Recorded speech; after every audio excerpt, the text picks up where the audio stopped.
Well, hello, Wareham. Today we're coming to you from Art Farm, which is located right on Main Street in Wareham. This place is where inspiration and creativity runs freely. With me is Diane Nzn, who is the owner of this beautiful property, and today we are her guests.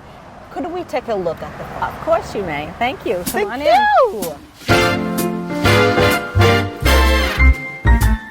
Oh, why don't you take me to the moon? I'll fly with you in a balloon, and there you'll kiss me, and we will walk back to you. Hey, well, thank you so much for having us here today. I am very curious to learn about the history of this beautiful property.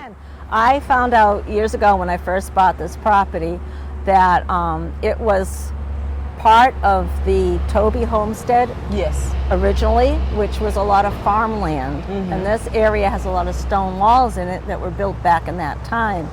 I also found out that the backside of my stone wall is the marker for the old stagecoach road that used to bypass the hill before they had automobiles. This was actually called, and some people still call it South Wareham. South Wareham. This one section.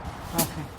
Oh, this is just happening all too soon. My life looks like a cartoon, and then you kiss me, and I'm all stuck with you. Now, you told me before, you said when you came here the first time you saw this property, it wasn't so promising, but you looked beyond that, and part of it is due to how you were raised, where you came from. Right. Could you tell us a little bit more about that? Well, growing up, I had 3 brothers, and one of them loved the outdoors, and he was nice enough to take his little sister with him all the time. So I learned a lot about the outdoors from my brother David, and pollywogs and salamanders and all those fun things, and my mother was appalled. The first daughter was coming home with things in her pockets.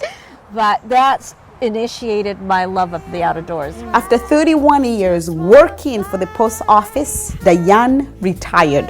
Her current work revolves around her garden, growing her artwork. She opened up Art Farm stand this summer, inviting the public to admire, learn, and be inspired. Featuring photographs from her garden, painted slates, herbs, Cape Cod decor wreath, and more. Each art piece is unique. This one here is from a 600-year-old barn. They took the roof slates off a 600-year-old barn, and this was from Montana. And they're thicker than the ones that you find around here, because every quarry does it different, and depending on where they're going to be building, what they wanted for the size and the thickness of the slate. You could tell, it's so layered. Oh, this is just happening all too soon. My life looks like a cartoon, and then you kiss me, and I'm all stuck with you. I love the story about this. All right, these are smudge kits. The Native Americans and a lot of other native cultures across the world actually have similar practices. What they do in Native America is you take a shell from the local beach, and then they take herbs like sage, and what they do is you dry the sage, and you can crumple it up and you put it in the base of the shell. Okay. And then you light the shell and it will smolder. Yeah. Just make the smoke. And you take a native feather, and this is a wild turkey feather, and what you do is it's a ceremony of blessings. You wish good blessings or positive energy on your home, on your family, when someone's sick, when you have a new baby, anything. It's a way of celebrating life and to spread positive is what it is. Some people say it's more about getting rid of the negative. The way I look at it, it's more spreading the positive. Yes. If you spread the positive, you automatically get rid of the negative, right? Forever and ever till the end of time. My posted hours are 11 to 6, Thursdays through Saturdays. Very good. Well, as for that, this concludes our tour. Thank you so much and have a lovely day.